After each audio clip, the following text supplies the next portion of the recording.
to our newly USC President-elect, Sir Obet Tombukon, and the rest of the USC officials, to our Office of Student Affairs Chair, Dr. Marlene Bailosis, Professor Sergio Tolentino, our USC advisor, Ma'am Susette Villegas, our scholarship coordinator, present ASU CIT faculty, and to all our dear students with us at this time, good morning or good afternoon. So, in behalf of the Guidance and Counseling Services Office, GCSO, thank you for inviting us for this virtual kamustahan and student dialogue. So, for our new students, especially our freshman students, I am your guidance counselor, Sir Kim Yabot, and with me also in our forum is Miss Joni Mavinta, our new resident guidance counselor. So I would like to congratulate in advance Sir Obet and the rest of the USC team for this initiative. So I think it is really important, no, that we pulse the status and well-being of our students so that we can better come up with projects and services that address the real needs of our student clients, because we know that it's difficult to conduct classes or for students to learn if they have difficulties, no, mentally, psychologically, and socially. That's why it's very important that we have these student forums, no, to know the concerns and problems, and how can we as student body, how can we as student services assist them, complement them in their academic journey here at Aklan State University. Okay, so this is just a very brief rundown, no, of the initiatives of the guidance services to better address the various concerns of our students, especially during this time of the pandemic. But before we go there, no, I'd like to find out if you are to choose your avatar based on your present mood or your present vibes at this moment. How are you feeling today? Who would you be? Look at these characters. Sino kaya dito? Sino kaya yung avatar mo dito? No? Are you joy? Do you have feelings of joy? Or perhaps you are fear. There is fear and there is worry in you right now. Are you sadness? Are you feelings of sadness or anger? Or perhaps there is a hint of anger in you, perhaps because of frustration, no, because of disappointments. So, what is the flavor of your emotion today? Please select your avatar uh, inside out. Okay, so if you had selected your avatar, you can chat that in our chat box. So, nandyan yung ating chat box dyan sa gilid. So, para interactive tayo, no, in some way, please also chat your responses. So, how are you feeling today? Please chat that in our chat box so that we can see, no, how are you feeling. Okay, so regardless, whoever character you selected, it's okay. No, so there is no right or wrong feeling. No, because each of us has unique personalities. We have different backgrounds. We have different circumstances, and that's why we respond differently from one another. You shouldn't be disappointed of yourself. No, huwag kang magalit sa sarili mo kapag nahihirapan ka sa pangkasalukuyang sitwasyon. Whether it's the pandemic, whether it's the difficulty na hindi makalabas, or yung the blended learning that we are employing right now. So if you feel disappointed, if you have frustration or anger, then don't beat yourself up. No, wag kang magalit sa sarili mo because this reaction is natural. No, kapag mayroon tayong isang bagay na we find it hard to cope, sometimes we have this feeling of frustration, then that is natural. No need to blame yourself about it. No? At the same time, you don't have to feel insecure as well. If you see your classmates, if you see your friends as if that they are unbothered, parang hindi sila apektado sa mga kaganapan sa paligid, then there's no need to be insecure, no? Na bakit sila parang okay, ako hindi okay. No, no. No, you shouldn't feel that way and you shouldn't compare yourself to others. No, because iba-iba yung ating reaction and hindi natin alam, no? Baka they are only posting the good things and deep inside may mga struggles tayo na hindi natin alam. So, it's hard to judge people's responses based on the things that they post on social media. No, so if you think that social media is giving you more stress, if social media is giving you more anxiety, then try to avoid it entirely. No, but the bottom line is uh, whether you respond in a positive or somewhat medyo not so good, then it's okay. No, hindi lang ikaw yung nag-iisa na ganyan yung kanyang nararanasan. Almost everybody has their own difficulty or hardship in this situation. So, don't beat yourself about it. No? So, yun. Accept it as it is. No? Accept it lang, acknowledge it that you are having difficulty and you need more time to cope up in this situation. And that's why we have this forum. That's why we have this kamustahan, this short webinar so that we can guide you, we can help you better address the situation, give you the proper mindset on how you should approach this pandemic situation, how do you adjust to the blended learning that we implement here in Aklan State University. Okay. So, again, in everything, always remember, no, that in everything that God created, there is the concept of duality. No, there is the negative and the positive. So if you dwell more on the negative thinking, the negative beliefs, no, you have this fear of the physical well-being, you have anxiety, uncertainty of the future, no, it's difficult to be optimistic. Kapag negative agad yung iniisip mo, then you would feel negative also. No, you would feel anxiety, you would feel frustration. It starts actually in the negative thinking, no? And then kapag negative yung pag-iisip mo, negative yung pakiramdam mo, then ang hirap gumalaw.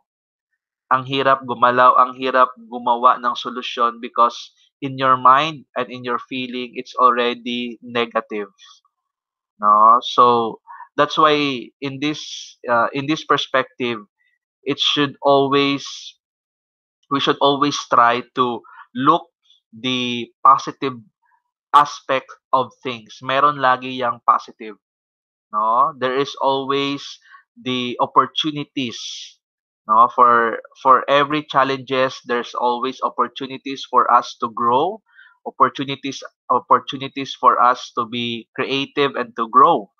No, so in this pandemic situation you have the negative aspects, but if you try to be more open minded, you will see that there are also positive aspects for this, no, like more time with family, more time to explore new hobbies and interests. Oh, makakatipid tayo in terms of travel time and expenses, and we have more platforms for us to learn and interact, no, especially in the blended learning. So kapag fo-focus tayo dito sa positive aspect ng mga bagay-bagay, then maganda yung feeling na binibigay sa atin, no? We become more optimistic. We develop hope in our present situation and in the future. And kapag meron tayong pakiramdam ng hope, meron tayong sense of optimism, then we will be more motivated to act, to find solutions to problems that we have. Kasi kung may problema tayo and then mag-ugot ka lang, mag-frustrate ka lang, and i-blame mo yung mga bagay-bagay sa kalibutan, kay Lord, sa maestra, sa ginikanan and so on, then walang mangyayari. No? The thinking, the feeling, and the action should start also from us. So start thinking positively so that you will feel optimistic, you will feel hope, and try to act one at a time towards the solution of whatever problem or whatever challenges that you have at the moment. No? So yun yung importante. Always look at the brighter side of things. No? So para we can see, we can grab the positive opportunities and possibilities. Okay, so next. So in this pandemic, we have three, ito yung mga challenges natin, no? At least psychologically. So in the pandemic, we have stress. So yung stress, everyday yan, no? Kahit wala pa yung pandemic, may stress na agad tayo. No, everybody has it daily. We have our doses of it, but stress is okay. No, if you're going to confront it properly, if you're going to take it as a healthy dose, stress can be healthy in terms of challenging us to be better, challenging us to be more creative in terms of coming up of solutions. However, if you are going to allow stress to overcome you, you are not going to face up your daily stress, and then you're going to allow it na magkumpol-kumpol, then there's a tendency that you are going to develop anxiety. So this is the next level. No, if you're not going to handle your daily stressors in a healthy way, in a healthy manner, you're not going to cope to them, then most likely you are going to develop anxiety. So when we say anxiety, no, that is the excessive fear and worrying. You worry so much about things, no? Especially yung pinaka-delikadong aspeto ng worrying is when you try to worry about the things that are beyond your control, no? So as much as possible, so that we can avoid anxiety, try not to worry about the things that you have no control. No? Kasi talagang hindi ka mauubusan ng things to worry, especially if you're going to worry about other people, other things that are beyond your control. Try to focus only on the things that you can control. No, the thoughts that are productive for you, the things that you can act on your own, doon ka lang dapat mag-focus. No, wag mong problemahin ang mga bagay-bagay that are not under your control. So, try practicing that, no? Or kung nahirapan ka, ilista mo. Try to come up of the list, no? Things that are in my control, things that are not in my control, and try to do that, no? By doing this, you can really be more practical in terms of worrying only the things that there's something that you can do about. So that's it. No? So stress is manageable, anxiety is also manageable, as long as that you have the proper guidance and you have the proper mindset. The next is this is the somewhat medyo serious na, no? So which is the depression. So depression, ito na yung accumulated multiple stressors, accumulated anxiety over time.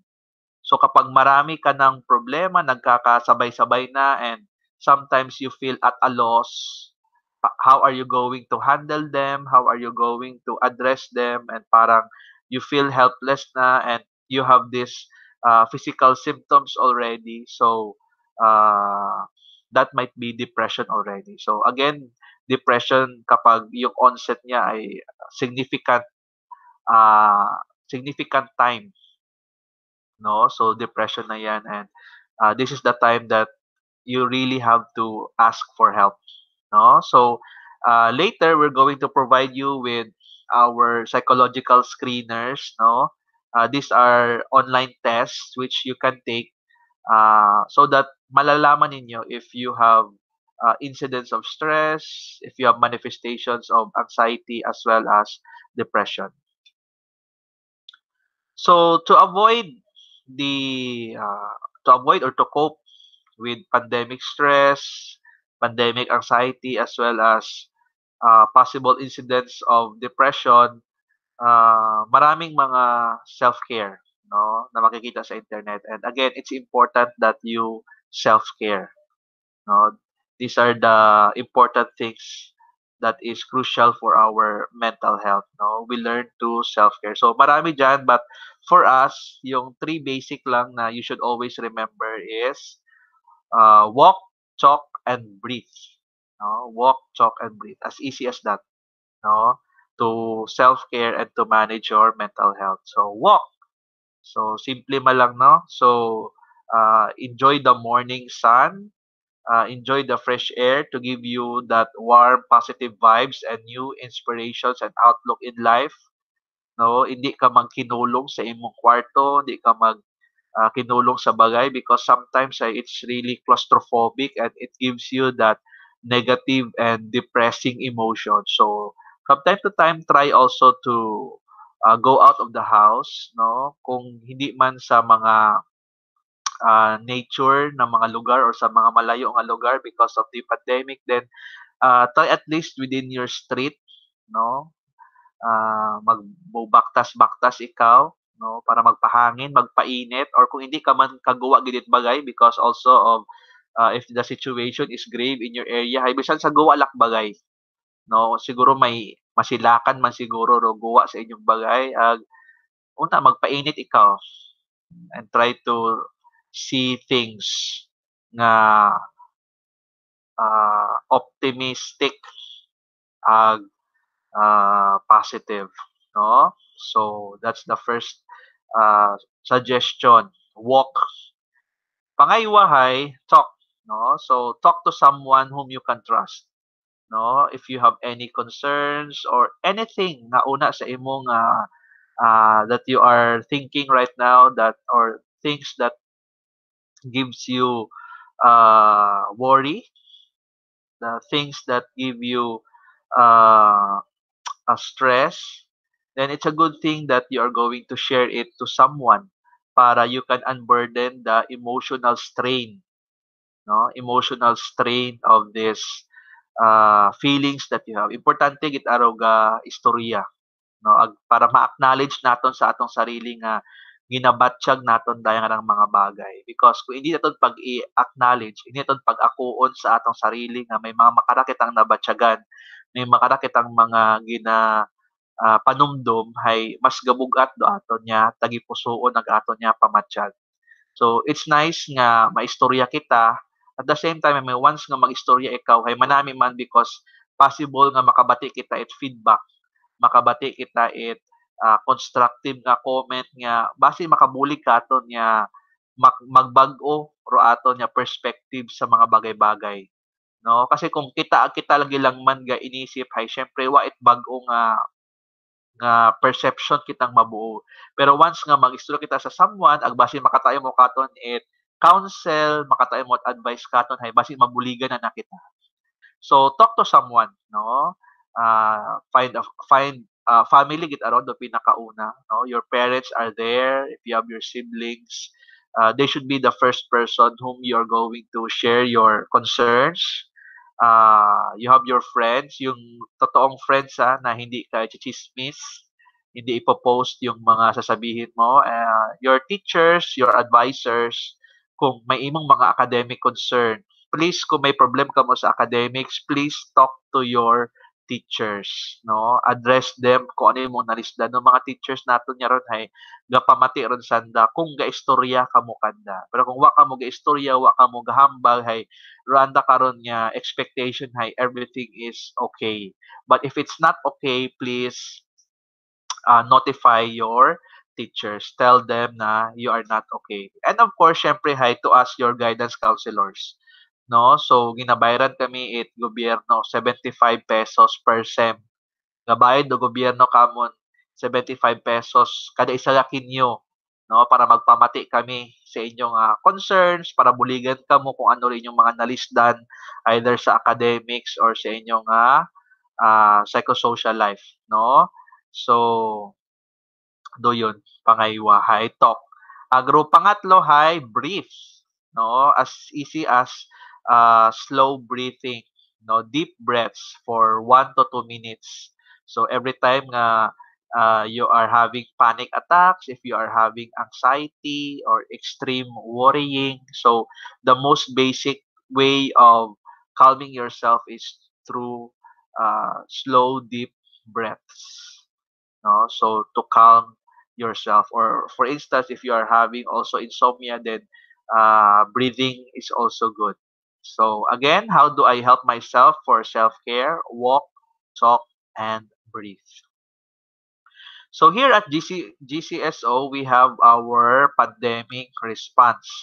No? So daya ro amon nga initiative para makabulig kinyo students in some way. So I know it's difficult no because we no longer have the face-to-face interaction. Hindi namon kamo mapaag to ya sa counseling room para makaistorya kita. But then again, we have launched our platforms. Later, you are going to give you the links to these platforms para makakontak kamo kamon ag para mabuligan namon kamo in a way or in measures na comfortable kamo. No? So, bukod man kita tanan comfortable makipag-istorya, so tawan kamo namon it abong alternative na kung saan kamo komportable nga pwede kami makabulig kinyo. Okay, so here are the some of the GCSO pandemic responses that we have.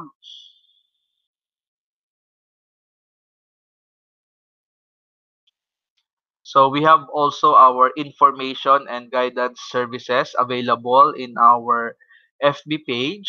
So we had already set up our FB page. So abo raton karon yung mga content una. So I do hope nga magamit ninyo. So please like and follow our GCSO Facebook page. Una tanan doon, tanan nga content nga magamit ninyo sa academics sa inyong pag-cope sa raya nga present nga pandemic nga situation. We also have our GCSO nga YouTube channel, all our videos there on career counseling. We also have our psychosocial counseling and all the other uh, information and education materials ay una man sa aton nga GCSO. So please watch our content and also try to subscribe if you can. So we had also set up our psychological screeners. Hararo ako niya ginahambal kaina. So kung tan-aw ninyo hay may nabatyagan ikaw nga stress, may nabatyagan kamo nga anxiety or fit basi may hint kamo nga may depression hay mas manami nga ma-confirm gid aninyo anay. Hindi kamo maghambal nga depressed ako may depression ta ako. Bukon it may porke may nabatyagan ikaw sangkeri hay automatic depression ta ron or anxiety. So may mga ano kita karon may mga symptoms na kita may mga parameters kitang nasunod. So just to be sure hay mas manami nga i-confirm ninyo ron using our online screeners. So hararo ato nga mga online screeners kung bukod kamo hay i-recommend ninyo kung may nakilan-an kamo nga may anxiety, may nakilan-an kamo nga may gi-experience kamo it mild depression yun siguro hay i-refer ninyo daya nga nga mga screeners naton no. Try to scan the QR code or screenshot ninyo raya nga mga link para masabtan ninyo agud makita na ninyo karon based on your scores, based on your interpretation, ano rin inyong nga level of stress, ano inyong nga level of anxiety, kung ano rin yung intensity at depression kung may inyo man. Okay? And also, we also conduct psychological briefings and counseling. So, para katon, if may students kita mga nag-positive sa COVID-19, na-isolate sanda, so sometimes rin yung mga bagay somewhat traumatic. So, if you need psychological stress debriefing, please try to contact us and we will accommodate you para sa aton nga debriefing, or kung may aton yung mga students nga nagkaroon it anxiety because of the blended learning, napofrustrate sanda, and kailangan nanda nga mas individualized nga counseling, please do so. Contact your guidance and counseling services office. So hararo amon niya contact details. So pwede nyong screenshot daya nga ra. May ato niya landline, cellphone, email, and our Facebook page.